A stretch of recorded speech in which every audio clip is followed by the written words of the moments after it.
हुकूमत और पीटीआई के नाम नेहाद मुज़ाकरात तमाम हुए, नाकाम हुए। ये मुज़ाकरात सबकी आंखों में पहले दिन से ही जहरीले सुरमे की तरह चुभ रहे थे। वजह शायद ये थी कि मुज़ाकरात पीटीआई की ख्वाहिश पर शुरू हुए थे। मुज़ाकरात के आगाज और दौरान हुकूमत का रवैया इतना सर्द और गैर यकीनी था कि बर्फ के कारखाने में भी ठंड कुछ कम ही होती है। लेकिन जब शुरू करने वालों ने नतीजा निकालकर मुज़ाकरात खत्म करने का ऐलान किया तो हुकूमत में तो जैसे हरकुलिस की रूही आ गई हो। हर कोई इस पर तबसरे करके खुद को फातेह, मुज़ाकरात का चैंपियन और सलाह मफाहमत का बादशाह साबित करने में मसरूफ है। फिर जनाब वज़ीर आज़म भी मैदान में आ गए। शहबाज शरीफ ने जहां पीटीआई को मुज़ाकरात में वापस आने की रस्मी और बयानी दावत दी, वहीं साथ ही पीटीआई को मुज़ाकरात से भाग जाने का ताना भी दे डाला, ताकि अगर किसी का कोई इरादा वापसी का हो भी तो इस बयान के बाद वो ये इरादा तर्क ही कर दे। वज़ीर आज़म साहब के इस बयान के बाद सवाल तो पैदा होता है कि पीटीआई मुज़ाकरात से खुद भागी या उनको बाकायदा बंदोबस्त करके भगाया गया। जिस दिन बानी पीटीआई ने मुज़ाकराती कमेटी बनाने का ऐलान किया, आप उस दिन के ही लीगी वुज़रा और सेनेटर्स के बयान जरा उठाकर देख लें। उनकी तरफ से तंजिया बयानात को आग के गोले बनाकर उगला गया।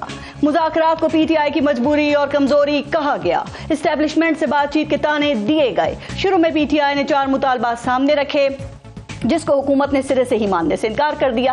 पीटीआई 2 कदम पीछे हटी और इलेक्शन मैंडेट जैसे अहम मुतालबे समेत 2 मुतालबात को फहरिस्त से निकाल बाहर किया। 2 मुतालबात वापस लेने पर मुज़ाकरात के दुश्मन अनासिर फिर सामने आए और ये तक कह दिया कि पीटीआई इलेक्शन वाले मुतालबे को निकालने का उनका मतलब यह है कि उन्होंने 8 फरवरी के इलेक्शन और हुकूमत के मैंडेट को तस्लीम कर लिया है।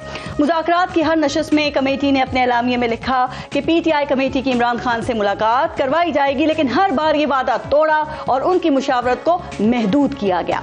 अब रिवायात और उसूल तो यही है ना कि मुज़ाकरात करने वालों को इंतकामी कार्रवाइयों से माफ रखा जाता, वो भी मुमकिन ना हो सका और फिर हुकूमत पीटीआई का सिर्फ एक जुडिशल कमीशन का मुतालबा मानने से इनकार करती रही। तो वज़ीर आज़म साहब, इन तमाम बातों और तमाम अवामिल के बाद सवाल अहम है कि पीटीआई मुज़ाकरात से खुद भागी या उनको बाकायदा बंदोबस्त करके भगाया गया।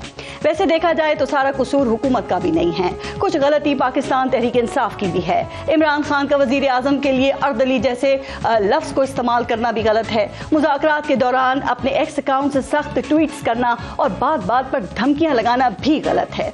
वैसे गलत तो और भी बहुत कुछ हो रहा है। एक गलती इस मुल्क में दहशतगर्दी का नासूर भी है। पाक फौज के जवानों की रोजाना की बुनियाद पर शहादत नाकाबिले माफी और नाकाबिले तलाफी होती जा रही है और इसके लिए सिर्फ मुज़म्मती बयानात ही नहीं बल्कि दहशतगर्दों के साथ अहमी हाथों से निमटना भी जरूरी है और इस काम के लिए भी कौमी इत्तेफाक राय की जरूरत है। लेकिन इस मुल्क का असल मसला शायद इत्तेफाक राय ही है।